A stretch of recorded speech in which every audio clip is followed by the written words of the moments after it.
Are you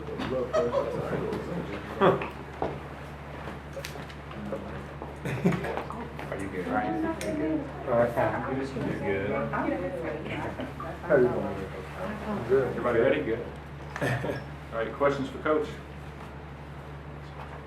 Penny, let's get this out of the way. The Ivy League canceled their tournament today with coronavirus. You know, the Grizzlies and the NBA are making what's your thought on what may or may not happen? And is it just another thing that you have to concern yourself with? Oh, man.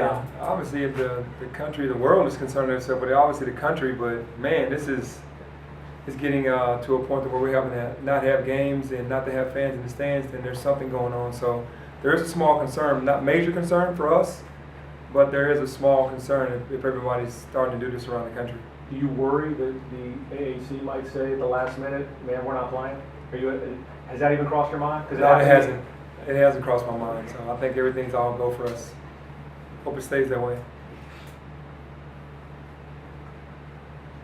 What's I guess the anticipation level going into a tournament where you control your own destiny in a tournament setting like this? Yeah, neutral court against our league. We feel like we can play against anybody.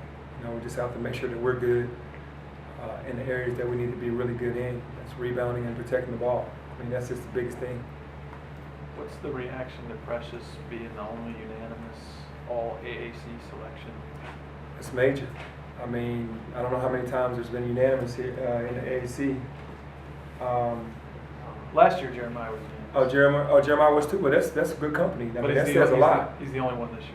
Yeah, no, that says a lot. That says that they respect this game and what he's done, and man, we're proud of him because we know when he came in June, where he was mentally and physically, and how he's worked his butt off to get to where he is, and to be recognized by our conference that's big time. Has he exceeded expectations, or is this what you expected? No, he exceeded expectations. I mean, what he's doing, as many double doubles as he's had, the only freshman in the country averaging a double double. I mean, you knew that he could. The potential was there, but to actually do it. And then with James leaving and DJ being out, and the teams are focusing only on him, for him to continue to do that, pretty amazing. What's the most underrated aspect of his game? What doesn't get enough attention? The most underrated aspect of his game is that he's just relentless. They don't take into account that he's relentless. He just will not give in. When they try to send a double team at him or have two guys box him out, he's telling other guys, you can go because I have two on me, but he'll eventually find a way to beat those two to get the ball. He's just not going to stop. How would you rate your performance as a coach? This season? I think I would rate it pretty high because having a young team, having the youngest team in the country, and still winning. We lost some games that we should have won. Some games at home that we definitely should have won. But I don't think it's been nothing short of greatness of what some freshmen and sophomores have done all year. Through all the adversities and through all the punches and the haymakers that we've taken, our coaching staff, myself, we've done an excellent job on keeping these guys focused, and we're still playing really hard. They never gave in, they never let go of the rope, and that says a lot about the coaching staff. Now, as I was able to talk to Grant Hill in Houston and asked him about what he remembers playing against you and how that will translate, and he said that very talented and high IQ, and he considers all things considered, he thinks that you're an elite level coach already. With the things that did you get a chance to talk to him at all? I didn't, because I didn't get a chance to go out early, and I knew that when I didn't get a chance to go out early that he was going to be going after the game. But definitely appreciate those great comments and the compliments that he gave me. It's, I just take what God has given me and try to give it back. And to be a player that's played at the highest level and seen a lot, I just try to bring that back to this team. Penny, how do you look at this challenge for your team where it's 4-4? It's not like one and then you get a couple days off. I mean, it's just you got to win 4 in a row, something this program's never done in a tournament setting to win 4. So how have you approached it with your team now that it's here? Yeah, it's the first time for everything, and what you have to do is take one day at a time. You got to have some luck. You got to hope there's no injuries, no knickknacks going on to the next day. You got to stay out of foul trouble. You got to do everything right to win 4 games in a row, and it's not impossible because it's been done before. Maybe not by our school, but it's been done before and it can be done again. After the Wichita game, Tyler was saying that he didn't really realize how intense the conference play was last year, having to play so many games back-to-back days. Mm-hmm. What have him and Alo been able to tell the freshmen about what they realized after the fact from last year? I think they can say that you can never take any game lightly. Every game is from jump ball to end. It's intense, which it hasn't been like that during the regular part of the season. It's another season when you get in postseason because if you lose, you go home. So for every possession, every second, every minute that you're on the floor, it's all out. And you can't take any plays off or a team will go on a run. And I'm sure that they're explaining that to them. How do you do recovery when you do day-to-day? Because at home you got all your facilities here. How do you manage recovery when you try to play multiple games back-to-back? Well, I mean, Chris Simmons, who is our head trainer, he does a great job of taking everything that he can take on the road, from the stim machines, the sleeves that you can ice your knees and relax. We have a lot of technology to take on the road, so that helps us out a lot. And they just have to get rest, hydrate and get a bunch of rest. Kind of a scary moment with Alo in the game the other day. Is he all right? Yeah, he's doing fine. We'll probably rest him today, probably rest him tomorrow, but it's not to the point where he can't play. So just kind of being precautionary. Lance, same way? Yep, Lance was just a knee to knee. Okay. Damien's hand, his thumb is still hurting, but he's been playing. And then Malcolm just. Yeah, Malcolm is still, it's day to day with him and his knee. Depends on how he feels. It's been about a week since the announcement of the infractions case. What are you telling kids on the recruiting trail? Or have you had any? I don't even have. I can't even talk about it. I'm sorry. Really? Yeah, I can't even talk about it. Penny, what's the confidence level that you take Confidence with level this is. team? I'm sorry, you can finish. No. Just what's you and this team as you head? It's pretty high. Well, it's really high because we played everybody. With the exception of the Tulsa game, we could throw that game out, but everybody else we played and had an opportunity to beat. So the confidence is really high on the neutral floor.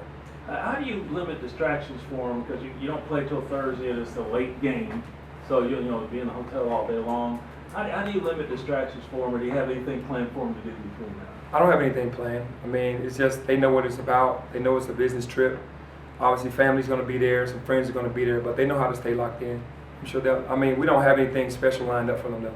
The Tulsa game you mentioned, just throw it away, but I'm sure they want revenge against Tulsa for what happened. How do you keep them from looking past the ECU game to the Tulsa game? Well, we know if we don't beat ECU, we can't get to Tulsa, so we stay locked in on one game at a time, and that's what we're trying to tell the young team. What challenges will ECU? Well, Jaden Gardner is the guy that leads our league in scoring, so he's a guy that plays really well. Plays really hard, and he carries that team. And then Newton, the point guard, had a great game against us. I think he had like 17 and 13 the last time he was here. So we have enough energy to go into those two guys for sure. You can rely on Precious. He's been remarkably consistent all year. How do you get the other, get enough of the other guys? It seemed like in that Houston game, for instance, like in the second half, there just wasn't the other guy or guys who could contribute. Obviously, it's not something you can wave a magic wand. Like, how do you get 2 or 3 other guys to help Precious each of Man, these they have to just grind it out. They have to find a way to get it done, and we haven't been able to do that a lot this year. And maybe with this being a new part of the season, being in postseason, that we'll get more guys to do so because we need that to happen. Because they're going to zoom in more and pay more attention to Precious in the conference tournament as well. What's more effective? Is it to take their top scorer and put Lester on him and try to lock him down, or run the offense at that guy and try to draw fouls? I think doing both in this tournament. I think you do both. I think you have our best defenders on him to try to keep the ball out of his hands, and then on the other end you make him work. Is this part of the reason why you wanted to get into college coaching, like March Madness? Did you love it? It's the biggest part of it. That's the most fun I've ever had in my career, NBA and college, is the March Madness. That's a big deal. Well, talk a little bit about that, because you've been in the playoffs. You went to the championship in NBA. You had 2 years in college, and you got Sweet 16s, and that seems like it's like, wow. You saying college is how is it the most fun? It's the most fun because the best fans. It's all natural. There's nothing business about it as far as the fans come to the games cheering. You're still a young adult, still enjoying life, and the work part of it hasn't hit you yet. And then, it's just the excitement of going into the games, knowing that everybody's watching you, that you have an opportunity to do something special at the end of all of that if you continue to win. And after everything this team has been through this year, I know you still have to earn it, but to get to that NCAA tournament, to do something the school hasn't done in 5 years, kind of it's all not deserving, but wouldn't that be the right way for this team to go out this year, is to go through everything that they did and punctuate it with getting back to the tournament? Well, for sure. I think that would be the end of the movie that you would want, as far as fighting so hard through everything, injuries and James leaving, and then to end up to where we wanted to be in the first place, and that's in the NCAA tournament. Then that would definitely be a win-win for all of us, the city, the school, all of us. You're doing it the hard way, though, 4-4 now. Oh my goodness, yeah, the harder way. If we're back here next week talking about conference tournament champions, what went right in the games for you guys? Well, if we're here next week talking about NCAA tournament, then that means we protected the basketball. We rebounded the basketball, and then everybody showed up. We had, multiple guys show up on a nightly basis. Got time for a couple more? The chance, obviously on paper, Precious has had the best year in this conference. It's hard to see a player of the year coming out of the team that finished sixth most of the time. Mm-hmm. But is there any other player in this conference that deserves player of the year? No, there's not been one other player that's been as important to their team than Precious has been to us, and Precious definitely deserves that. Do you have any plans on giving Lester a rematch? Last night for the radio show, you said when y'all played one-on-one, he beat you to 7, and then you changed and said, let's go to 10 so you could win. And I beat him 10-7, so that's He said I just said I beat him 10-7 so he that's said the original game was his story is going to be that way. I let him tell his story, I'm telling my story. I won 10-7. Fair enough. Any chance for a rematch? Sure, you can get a rematch. All right. Thank you. Thanks.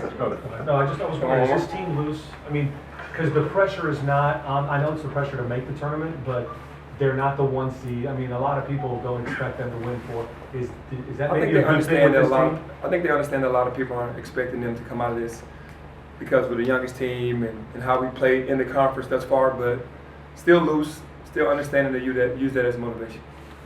Thank you. Thanks, man.